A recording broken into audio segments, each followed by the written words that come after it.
MTV news Kannada ವಾಹಿನಿಗೆ ಸ್ವಾಗತ. ಬೆಂಗಳೂರಿನ ಗವಿಗಂಗಾಧರೇಶ್ವರ ದೇವಸ್ಥಾನದ ಶಿವಲಿಂಗಕ್ಕೆ ಮಕರ ಸಂಕ್ರಮಣದ ದಿನದಂದು ಸೂರ್ಯನ ಬೆಳಕು ನೇರವಾಗಿ ಶಿವಲಿಂಗದ ಮೇಲೆ ಬೀಳುವುದನ್ನ ನಾವು ಕೇಳಿದ್ದೇವೆ.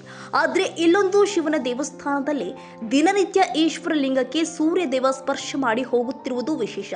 ಹುಕ್ಕೇರಿ ಪಟ್ಟಣದ ಹಳೆ ತಹಸೀಲ್ದಾರ್ ಕಚೇರಿ ಆವರಣದಲ್ಲಿ ಇರುವ ಐತಿಹಾಸಿಕ ಈಶ್ವರಲಿಂಗ ದೇವಸ್ಥಾನ ಅಚ್ಚರಿಗೆ ಸಾಕ್ಷಿಯಾಗಿದ್ದು, ದೇವಸ್ಥಾನದಲ್ಲಿ ಪ್ರತಿನಿತ್ಯ ಸೂರ್ಯ ಸ್ಪರ್ಶ ಮಾಡಿಯೇ ಹೋಗುವುದು ದೇವಸ್ಥಾನದ ವಿಶೇಷವಾಗಿದೆ.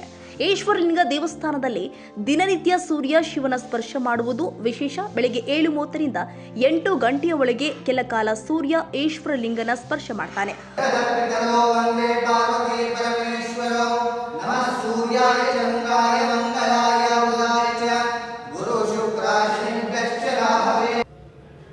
ಮೊದಲು ಹಳ್ಳಿಯ ಕಟ್ಟಡದಲ್ಲಿ ಇದ್ದ ಈ ಲಿಂಗವನ್ನ ನೂತನ ದೇವಸ್ಥಾನ ಜೀರ್ಣೋದ್ಧಾರಗೊಳಿಸಿ ಪ್ರತಿಷ್ಠಾಪಿಸಲಾಗಿದೆ. ನೂತನ ದೇವಸ್ಥಾನದಲ್ಲೂ ಈಶ್ವರಲಿಂಗಕ್ಕೆ ಸೂರ್ಯದೇವ ಸ್ಪರ್ಶ ಮಾಡಿ ಹೋಗುತ್ತಿರುವುದು ಅಚ್ಚರಿಗೆ ಕಾರಣವಾಗಿದ್ದು, ಇದನ್ನ ಕಣ್ತುಂಬಿಕೊಳ್ಳಲು ಭಕ್ತರು ಹೆಚ್ಚಿನ ಸಂಖ್ಯೆಯಲ್ಲಿ ನೆರೆದಿರುತ್ತಾರೆ.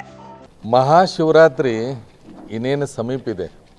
ಬಹುಶಃ ಈ ಮಹಾಶಿವರಾತ್ರಿಯ ಪ್ರಯುಕ್ತ ಒಂದು ಒಳ್ಳೆಯ ಸಂದೇಶವನ್ನು ನಿಮಗೆ ಹೇಳಲಿಕ್ಕೆ ಇಚ್ಛೆ ಪಡ್ತೇವೆ. ಹುಕ್ಕೇರಿ ಬಹಳ ಪುರಾತನವಾಗಿರುವಂಥ ನಗರ. ಇದಕ್ಕೆ ಹೂವಿನ ಕೇರಿನೂ ಅಂತಾರೆ. ಇಲ್ಲಿ ಪ್ರಸಿದ್ಧ ಮಠಗಳಿದ್ದಾವೆ, ಪ್ರಸಿದ್ಧ ದೇವಸ್ಥಾನ ಇದ್ದಾವೆ.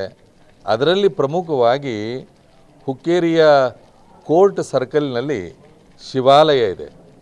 ಶಿವಾಲಯದ ಶಿವಲಿಂಗ ಸುಮಾರು 300 ವರ್ಷಗಳ ಹಿಂದಿಂದು ಅಂತ ಹೇಳಿ ಎಲ್ಲರೂ ಕೂಡ ಹೇಳ್ತಾರೆ. ಯಾಕಂತಂದರೆ ಇಲ್ಲಿ ಈ ಶಿವಲಿಂಗದ ಪವಾಡ ಅಷ್ಟಿಷ್ಟಲ್ಲ. ಈಗ ಶಿವಲಿಂಗದ ನಾವೆಲ್ಲರೂ ಕೂಡ ದರ್ಶನವನ್ನು ಮಾಡಿದರೆ ಪುಣ್ಯ ಫಲ ಖಂಡಿತವಾಗಿ ದೊರಕ್ತದೆ. ಮಂದಿರ ಪುನರುತ್ಥಾನಗೊಂಡಿದೆ, ಆದರೆ ಶಿವಲಿಂಗ ಮಾತ್ರ ಪುರಾತನವಾಗಿರೋದೇ ಇದೆ. ನೀವು ಇಲ್ಲಿ ಬಂದ್ರಿ ಅಂದರೆ ನಿತ್ಯವೂ ಕೂಡ ಲಿಂಗದ ಮೇಲೆ ಸೂರ್ಯನ ಕಿರಣ ಬೀಳ್ತವೆ. ಯಾವ ಲಿಂಗದ ಮೇಲೆ ಸೂರ್ಯನ ಕಿರಣ ಬೀಳ್ತದೋ ಆ ಲಿಂಗ ಭಾಳಷ್ಟು ಪವರ್ಫುಲ್ ಆಗಿರ್ತದೆ. ಇವತ್ತು ನೀವು ಬೆಂಗಳೂರಲ್ಲಿ ಗವಿಸಿದ್ದೇಶ್ವರ ದೇವಾಲಯವನ್ನು ನೋಡಿದ್ದೀರಿ, ಅಲ್ಲಿಯೂ ಕೂಡ ಹಾಗೇನೆ. ಉತ್ತರ ಕರ್ನಾಟಕದಲ್ಲಿ ಪ್ರಸಿದ್ಧ ಕ್ಷೇತ್ರಗಳಿರ್ತವೆ. ಭಕ್ತರ ದರ್ಶನ ಪಡೆಯಬೇಕು, ನೀವು ಬನ್ನಿ, ಈ ಶಿವಲಿಂಗದ ಆಶೀರ್ವಾದವನ್ನು ಪಡೆಯಿರಿ ಅಂತ ಹೇಳಿ ಈ ಸಂದರ್ಭದಲ್ಲಿ ಹೇಳಲಿಕ್ಕೆ ಇಚ್ಛೆ ಪಡ್ತೇವೆ. ಜೈ ಗುರುಶಾ. ತಾಜಾ ಸುದ್ದಿಗಾಗಿ ಎಂಟಿವಿ ನ್ಯೂಸ್ 24x7ಗೆ ಸಬ್ಸ್ಕ್ರೈಬ್ ಮಾಡಿ ಮತ್ತು ಬೆಲ್ ಐಕಾನ್ ಅನ್ನು ಒತ್ತಿ. ತಪ್ಪದೇ ಲಿಂಕ್ ಶೇರ್ ಮಾಡಿ.